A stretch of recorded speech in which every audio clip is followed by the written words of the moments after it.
அதாவது ஒரு விஷயம் புரிஞ்சுக்கணும். நீங்க யதார்த்தத்தை நான் சொல்லிடவா? இன்றைக்கு தமிழ்நாட்டினுடைய இளைஞர்கள் இளம்பெண்கள் அதிகப்படியாக டிவிக்கு பக்கம் இருக்கிறதா இருந்திருந்தது முழுமையா அப்படின்னு சொன்னீங்கன்னா 50 விழுக்காட்டுக்கு மேல டிவிக்கே பெற்று சதவீதத்தை பெற்று ஆட்சி அமைச்சிருக்கணும், பெரும்பான்மையில ஆட்சி அமைச்சிருக்கணும்.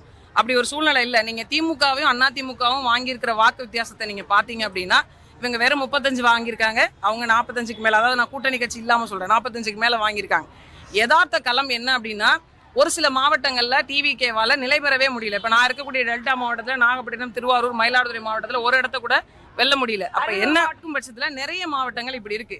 இதுல இளைஞர்கள் அங்க இல்லாம இருந்துட்டாங்கன்னு சொல்ல வரீங்களா? அப்படி இல்ல. அங்க இருக்கக்கூடிய களம், யதார்த்தம், அரசியல் புரிதல், இது எல்லாத்தையுமே கணக்கிட்டு தான் நம்ம சொல்ல முடியும். இன்னைக்கு சென்னையில இருக்கவங்க பல பேர் பல தொகுதிகளில் அவங்க வரணும் அப்படின்னு இளைஞர்கள்லாம் சேர்ந்து ஓட்டு போட்டிருக்காங்க. இன்னைக்கு அதே இளைஞர்கள் இன்ஸ்டாகிராம்ல எங்களுக்கு மின்சார தட்டுப்பாடு இருக்கு, பெண்களுக்கு பிரச்சனைகள் இருக்குன்னு பேசுறாங்களா இல்லையா? இந்த தேர்தல் அப்படிங்கிறது தமிழ்நாட்டோட அரசியலை தீர்மானிக்கின்ற தேர்தலா அப்படின்னு கேட்டீங்கன்னா நான் இல்லை அப்படின்னு தான் சொல்வேன். இது யதார்த்தமாக நீங்க எடுத்துக்கிட்டீங்க அப்படின்னா இதுதான் அப்படியே அடுத்து வருமானா? இல்லை. அதற்கு மாறாக ஒரு களத்தை தான் இந்த சூழ்நிலை உருவாக்கி இருக்குன்றத உங்களை மாதிரி நாங்களும் அதை அறிஞ்சிருக்கோம்.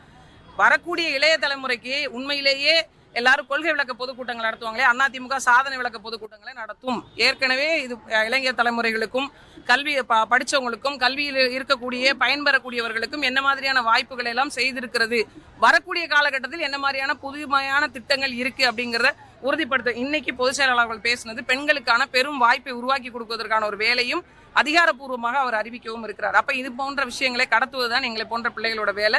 அதை இளைஞர்களுக்கு நாங்கள் சொல்லுவோம்.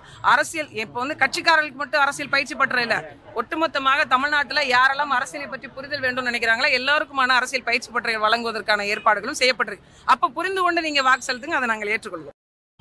வெளியில சொல்றீங்க. அதாவது ஒரு விஷயம் புரிஞ்சுக்கணும். நீங்க